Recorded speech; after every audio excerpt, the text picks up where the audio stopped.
Bonjour, je suis Guillaume Tostevin, créateur du podcast Une toute autre histoire. Cette chronique, ponctuée d'anecdotes, d'événements, de personnages historiques, va vous permettre d'appréhender différents conseils business management afin que vous puissiez les mettre en pratique dans votre quotidien ou dans votre travail. Le thème d'aujourd'hui est comment faire aboutir un partenariat stratégique à travers l'exemple du camp du Drap d'Or en 1520. Chaque entreprise doit pouvoir se développer à travers les partenariats stratégiques.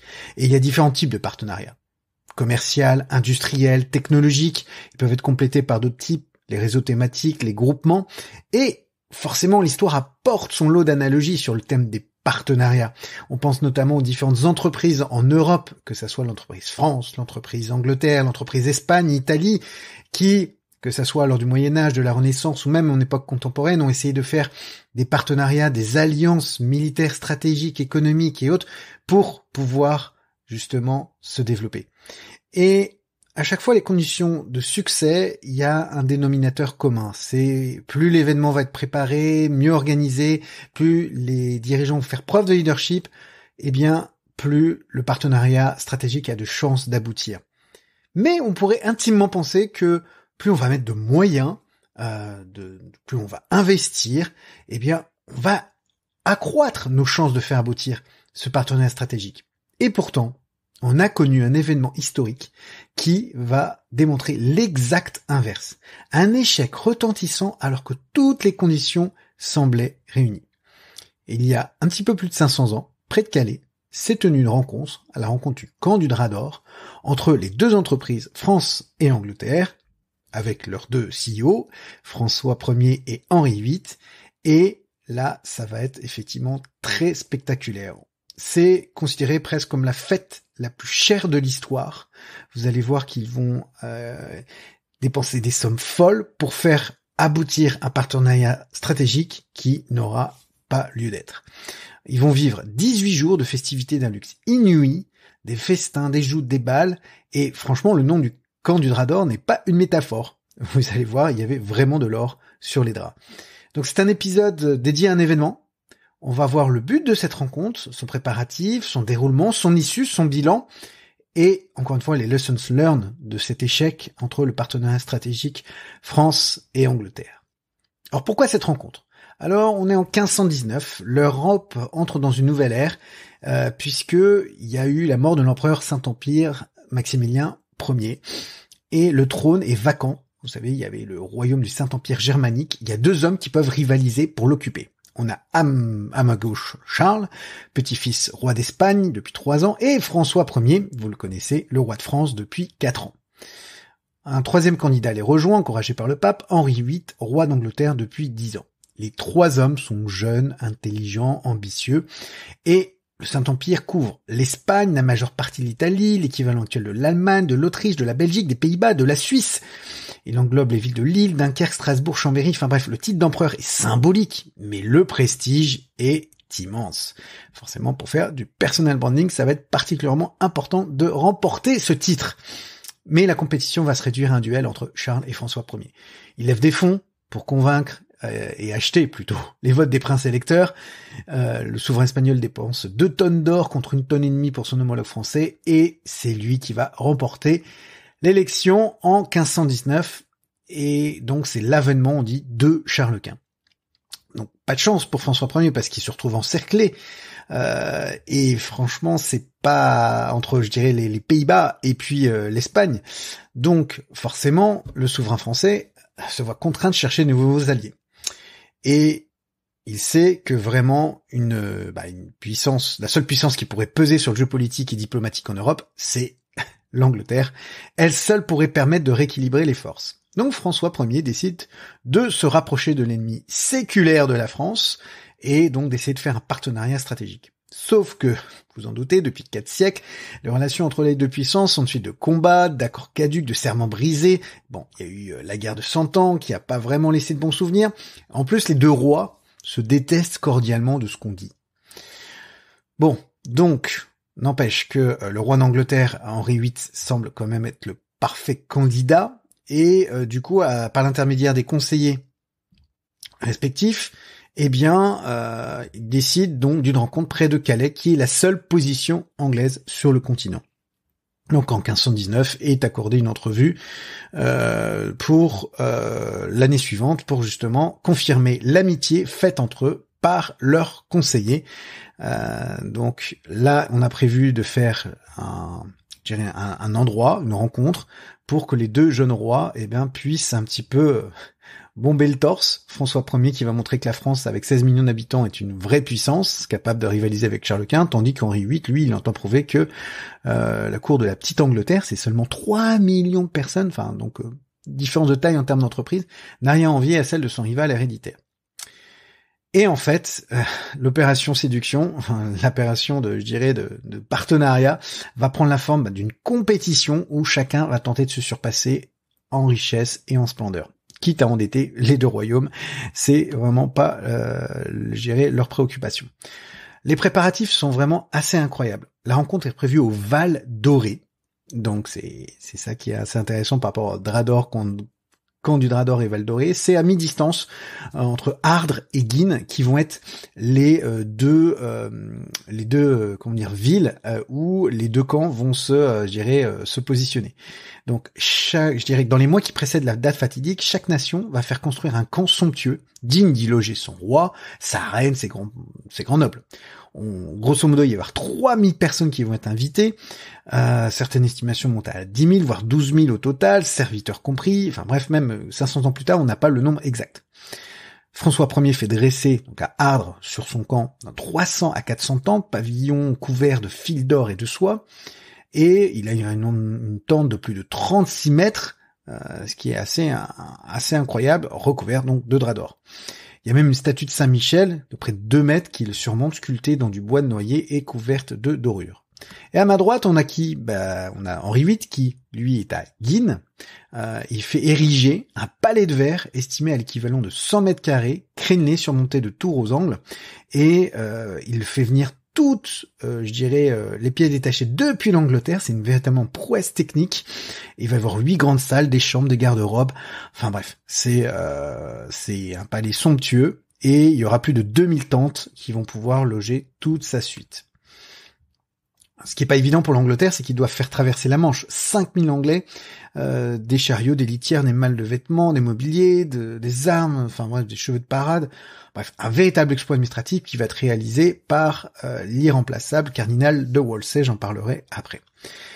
Rappelons que les deux camps sont temporaires et ont dès le départ vocation à être démantelés après les festivités. Donc voilà pour les moyens mis en œuvre. Donc ce chantier est complètement colossal. Il faut savoir que donc ça va mobiliser des charpentiers, des maçons, des menuisiers. Quelques anecdotes quand même qui sont quand même folles, puisque tous les matériaux en fait vont provenir de différentes régions de France. Par exemple pour le camp d'entreprise France, le bois de pin, de sapin, de chêne est acheminé depuis l'Auvergne, le massif du Forêt, dans la Loire. Les fleurs de lys d'or, ça vient de Florence, de Venise. Pour les Anglais, eux, ils font venir du bois de Hollande. Ils se servent des carrières de pierre de Fienne, à côté de Guînes. Donc là, encore une fois, là où il y a le palais. Et ce qui est impressionnant aussi, c'est qu'il y a une installation d'un arbre de l'honneur qui est l'endroit où ils vont pouvoir justement symboliser leur union et leur amitié. C'est 2 arbres artificiels, framboisier pour François Ier et une aubépine pour Henri VIII. Donc tout est véritablement pensé pour cet événement et pour faire qu'il soit mémorable. Donc arrive la rencontre. Fin mai 1520, Henri VIII embarque à Douvres, ils seront à Calais, la scène est immortalisée dans une toile peinte à la gloire du roi anglais et qu'on peut voir dans différents musées puisque ça a été répliqué. La rencontre a lieu le 7 juin, soit une semaine plus tard. Ils sont enfin face à face, ils se sont jamais vus. Ils peuvent pas s'empêcher de se comparer l'un à l'autre. Et forcément, tout le monde dit que les monarques se valent. Donc, grosso modo, même si François Ier a une stature assez impressionnante qui atteint les 2 mètres, qui est un bel homme, qui plaît aux femmes, il est un homme aussi très intelligent. Henri VIII, il arrive à montrer une image de quelqu'un qui est massif, d'athlétique, un monarque cultivé, susceptible, sensible et grandiose. Bref, grosso modo, les 2 poids lourds se comparent et aucun ne se démarque. Je dirais tant mieux puisque c'est l'objectif du partenariat. et pourtant. Alors, que serait une fête sans banquet? Il va y avoir 100 000 œufs qui ont été fournis, 3 000 moutons, 800 veaux, 300 bœufs, 66 000 litres de bière, 200 000 litres de vin, essentiellement du vin de Beaune, de Grave et d'Orléans, du vin blanc de Gascogne. Bref, c'est assez incroyable. Il y a même des fontaines à vin qui vont être dans le camp anglais et qui vont connaître en fait une légitimité assez incroyable, une postérité assez incroyable, puisque en fait des élèves d'un lycée professionnel calaisien vont en faire une reproduction 500 ans plus tard, et on peut même voir une réplique de ces fontaines à vin assez incroyables quand vous allez visiter Hampton Court, qui était la demeure préférée d'Henri VIII. Et pour l'avoir vu, je considère que c'est assez impressionnant. Les banquets avaient aussi 2 convives d'un genre particulier, 2 petits singes recouverts de feuilles d'or que le sultan ottoman Sélim Ier avait offert à Henri VIII et que ce dernier avait décidé d'amener avec lui à la rencontre. Bah oui, tant qu'à faire. Et du coup, François Ier était très curieux, il s'amusait avec les 2 petits singes. Enfin bref, on imagine vraiment la scène, c'est assez incroyable. Forcément aussi, il faut qu'il y ait quelque chose qui puisse célébrer de manière, je dirais, religieuse l'événement, et donc le cardinal Wolsey en question célèbre une messe en présence des 2 souverains à la veille du dernier jour des festivités. Une messe interrompue lorsqu'un dragon survole le coron franco-anglais, et en fait c'était un cerf-volant à l'effigie du dragon des Tudors équipé de feux d'artifice, et c'était encore une fois un symbole de propagande. Donc encore une fois, on essaye vraiment de se démarquer de cet événement d'une manière ou d'une autre. Que serait une fête sans divertissement? On a des joutes, des tournois, des danses, des bals. Il y a forcément aussi donc dans les joutes, il y a les François Ier et Henri VIII qui participent. Donc les montures, les chevaux venaient de Mantoue pour François Ier, celle d'Henri VIII de Naples. C'est quand même assez incroyable. Et les 2 rois combattent côte à côte dans ces joutes contre des volontaires. Mais ça n'empêche pas le souverain français de se retrouver le nez en sang. En tout cas, on évite le face-à-face quelque part. Sauf que l'une des surprises, c'est que à un moment donné, François Ier lance un défi et en disant je veux lutter avec vous. Et là, tous les conseillers tentent de dissuader, et François Ier, franchement, se lance dans la bataille. Rien n'y fait, donc du coup, les 2 jeunes hommes finissent par s'affronter en plein air. Les lutteurs français et anglais rivalisent d'adresse, et vérité ou légende, on raconte que il prend fantaisie à Henri VIII dans le feu de l'action de défier donc François Ier, mais François Ier réussit avec un croc en jambe, je dirais, à le mettre par terre. Et là, Henri VIII se lève rouge de colère, et encore une fois, Henri VIII, même s'il est un bon sportif, c'est pour une humiliation pour lui. Forcément, Henri VIII prend sa revanche en lui proposant de s'essayer à l'archerie. Là, le roi valois n'a pas été capable de manier le longbow, beaucoup trop lourd, donc ce sera une manière, je dirais, de rétablir les points. Et la politique dans tout ça? Entre les banquets, les jeux, on oublierait presque l'entrevue est d'abord un événement diplomatique, et les conseillers s'attardent, ils discutent. Des pensions royales versées par la France à certains nobles anglais, les corsaires français qui malmènent le commerce, un projet de croisade, enfin bref. Et puis il y a le projet d'alliance franco-anglaise contre le très puissant Charles Quint. Mais en fait, rien n'aboutit vraiment. À l'issue des 18 jours de fête, les rois, les reines, les nobles s'échangent des cadeaux. Henri VIII offre un superbe collier à François. François fait cadeau à Henri d'un bracelet encore plus précieux.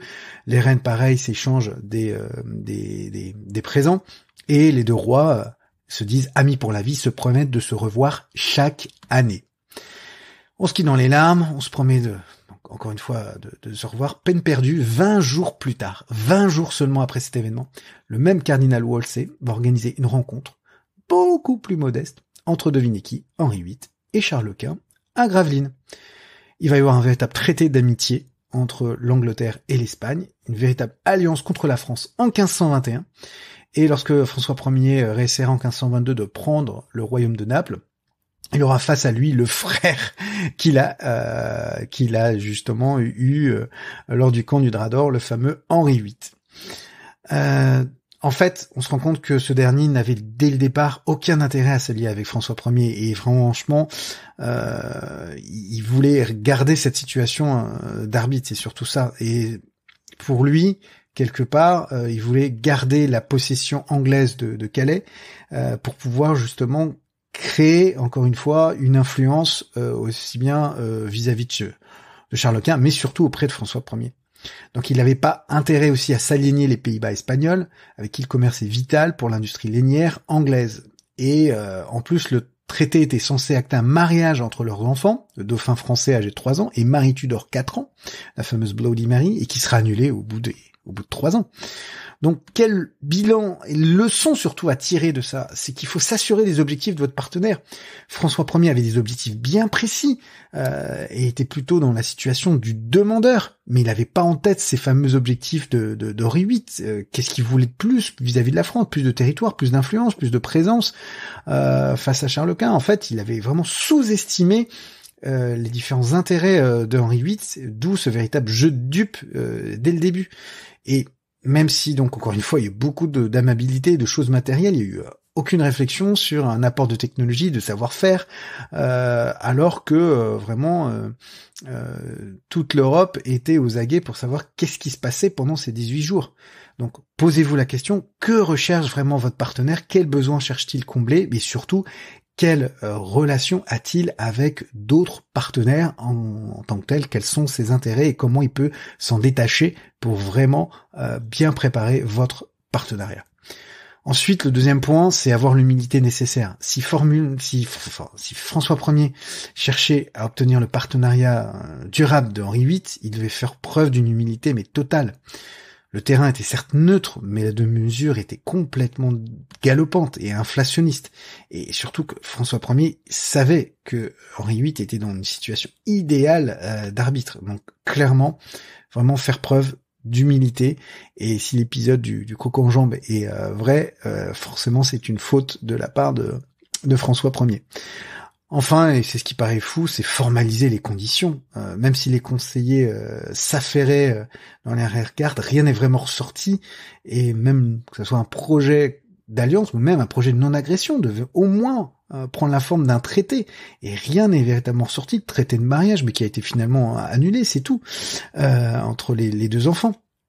Et là, c'est quand même dingue que, donc, à peine 20 jours plus tard, Henri VIII signe un véritable traité d'amitié avec Charles Quint.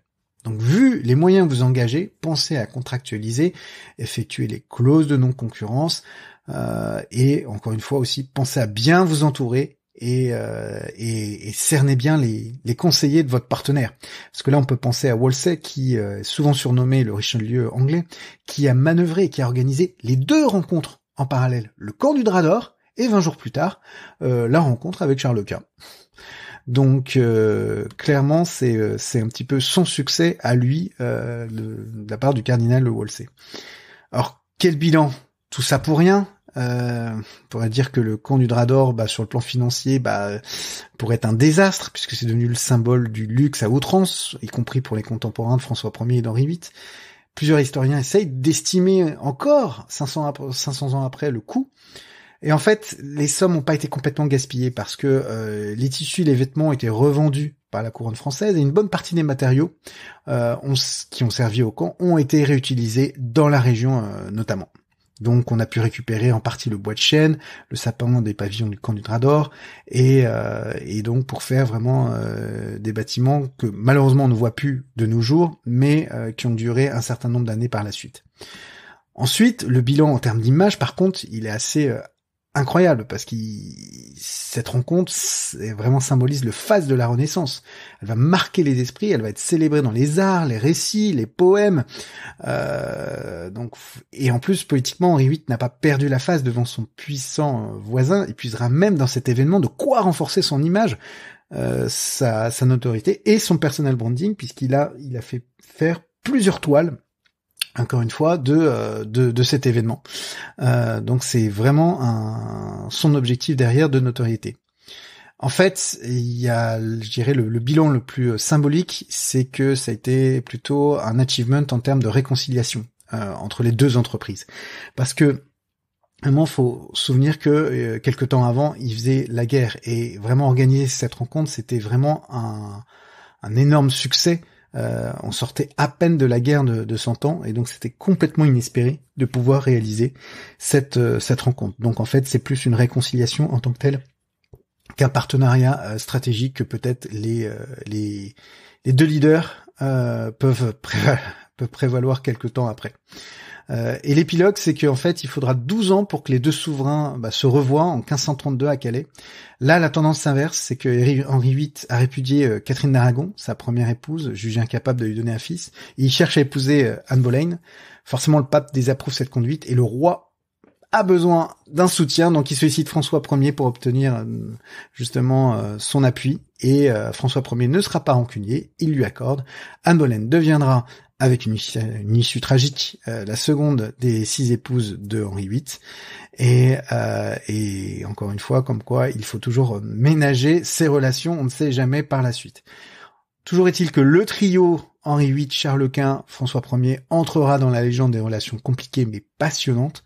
Je vous renvoie à la série des Tudors qui évoque tous les événements que j'ai un peu pu compter dans cet épisode, mais même au Puy du Fou, où il y a un pavillon qui est dédié au camp du Drap d'Or et qui reprend notamment la lutte symbolique entre François Ier et Henri VIII. Voilà, j'espère que cet épisode vous a plu. N'hésitez pas à me solliciter si vous avez la moindre idée, suggestion de thématique. Je serai ravi de pouvoir y réfléchir, et je vous dis à très bientôt pour un nouvel épisode.